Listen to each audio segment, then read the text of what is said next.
Hello అండి, అందరికీ నమస్తే. చాలామంది కొన్ని కూరగాయల తొక్కల్ని తొక్కే కదా, వీటితో ఏం చేసుకుంటాం అని అవతల పారేస్తూ ఉంటారు. అలా పడేయకండి. నేను ఈరోజు అలాంటి తొక్కతోని చాలా రుచికరమైన అద్భుతమైన క్యారెట్ తొక్కతో పచ్చడి తయారు చేస్తున్నాను. దానికి కావలసిన పదార్థాలు ఏంటో ఇప్పుడు వివరంగా చూద్దాం. క్యారెట్ని ఇట్లా పీల్ చేసుకుందామండి. ఈ పీల్ చేసిన క్యారెట్ని మాత్రం తర్వాత సాంబార్లోనో కర్రీగానో ఏదో ఒకటి ఫ్రై లాగానో చేసుకోవచ్చు. క్యారెట్ గురించి అందరికీ తెలిసిందే, కళ్ళకు చాలా మంచిదని, స్కిన్ గ్లోకి కూడా చాలా ఉపయోగపడుతుందని, ఎన్నో రకాలైన వంటకాలు కూడా ఈ క్యారెట్తో తయారు చేసుకోవచ్చు. రోటి పచ్చడి అనగానే అందరూ పచ్చిమిరపకాయలతోనే తయారు చేయాలని అనుకుంటారు. అట్లా కాకుండా కొన్ని రకాలను మాత్రం ఎండుమిరపకాయలతో చేసుకుంటే నోటికి వర్రగా, కారంగా, పుల్లగా, కమ్మగా ఉంటుంది. ఈ పద్ధతి కూడా చాలా సులువే, అందరూ కూడా ఈజీగా చేసుకోవచ్చు. పీల్ చేసిన తొక్క ఇది. ఎండుమిరపకాయలు ఒక 10 వరకు ఉన్నాయండి. ఇవి కొద్దిగా కారంగా ఉన్నాయి. మీరు కారాన్ని బట్టి మీ రుచికి తగినట్టుగా అడ్జస్ట్ చేసుకోండి.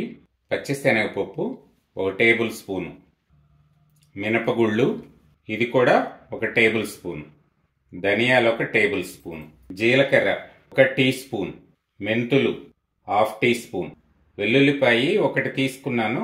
దీంట్లో మనకి ఎంత అవసరమో అంత వేసుకుందాం. చిన్న ఉసిరికాయ సైజ్ అంత చింతపండు. దీన్ని ఇప్పుడు నానబెట్టుకుందాం.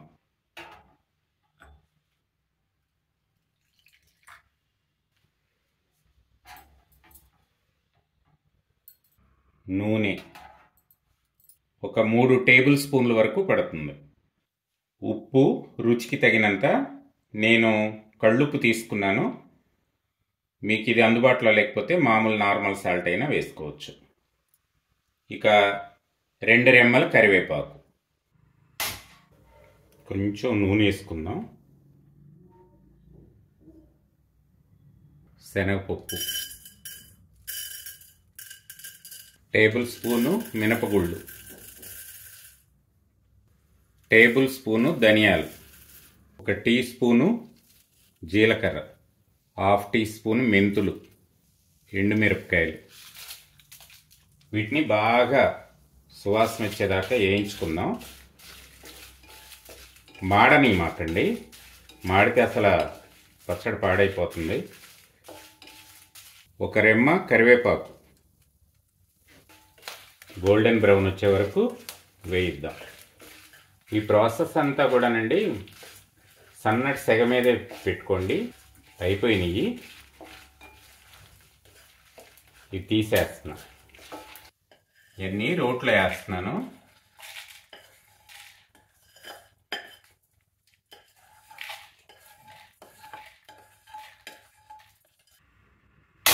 స్టవ్ వెలిగించి ఇదే బాండీలో క్యారెట్ది తొక్క వేయించేసుకుందాం.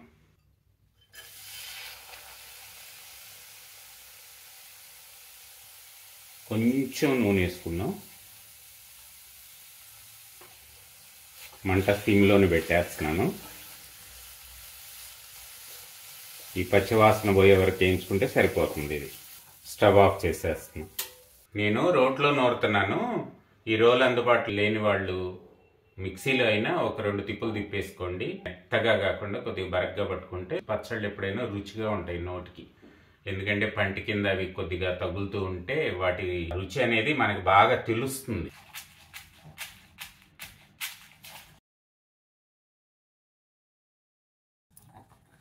రుచికి తగినంత ఉప్పు, కళ్ళుప్పు వేస్తున్నాను.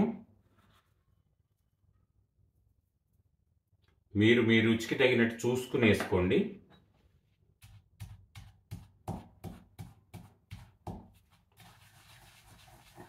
నానబెట్టుకున్నా కదా, ఈ చింతపండును కూడా నీళ్లతో సహా వేసేద్దాం.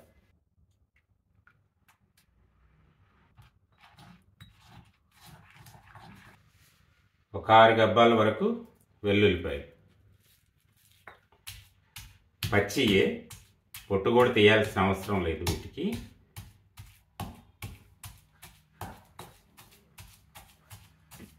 క్యారెట్ పొట్టు కూడా వేసేస్తున్నా.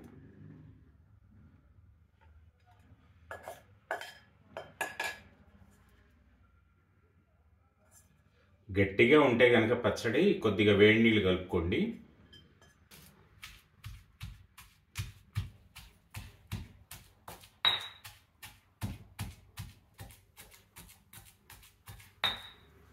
అయిపోయింది.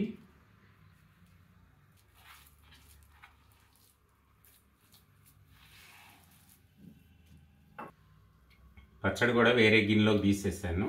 దీనికి ఇప్పుడు తాలింపు పెట్టుకుందాం. ఒకసారి ఇప్పుడు రుచి చూసుకోండి. ఉప్పు కూడా సరిగ్గా సరిపోయిందండి. కారం బ్రహ్మాండంగా ఉంది.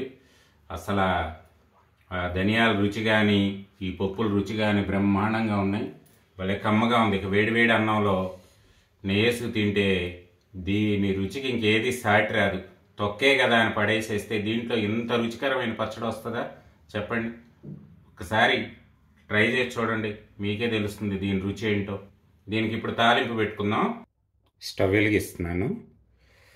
ఇందాక క్యారెట్ అవన్నీ వేయించుకున్న బాండీలోనే తాలింపు కూడా వేసేసుకుందాం. తాలింపు కోసం 2 టేబుల్ స్పూన్లు నూనె పోస్తున్నా.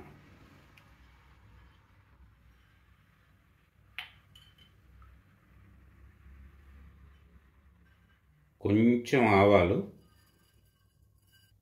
1 టీ స్పూన్ శనగపప్పు, 1 టీ స్పూన్ మినపప్పు, కొంచెం జీలకర్ర, 2 ఎండుమిరపకాయలు, 3 ఎల్లుల్లిపాయ గబ్బాలు కచ్చాపచ్చగా తొక్కుకున్నవి,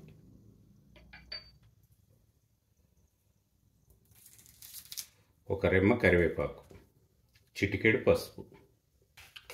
మీడియం ఫ్లేమ్లో ఇవన్నీ గోల్డెన్ బ్రౌన్ వచ్చే వరకు వేయించుకుందాం. పప్పులన్నీ ఇట్లా వేగాలండి. మంచి గోల్డెన్ బ్రౌన్ వచ్చాయి. స్టవ్ ఆఫ్ చేసేస్తున్నాను. గుమగుమలాడే క్యారెట్ పొట్టు పచ్చడి రెడీ అయిపోయింది. దీన్ని వేడివేడి అన్నంలో నెయ్యి వేసుకుని కలుపుకుని తింటే దీని రుచిని ఇక వర్ణించడానికి కూడా వీలు కాదు. అంత మధురంగా ఉంటుంది. మీకు గనక ఈ పచ్చడి నచ్చినట్లయితే నా వీడియోకి లైక్ చేసి షేర్ చేయండి. అలాగే ఇంతవరకు సబ్స్క్రైబ్ చేసుకున్న వాళ్ళు please subscribe my channel. Thank you అండి.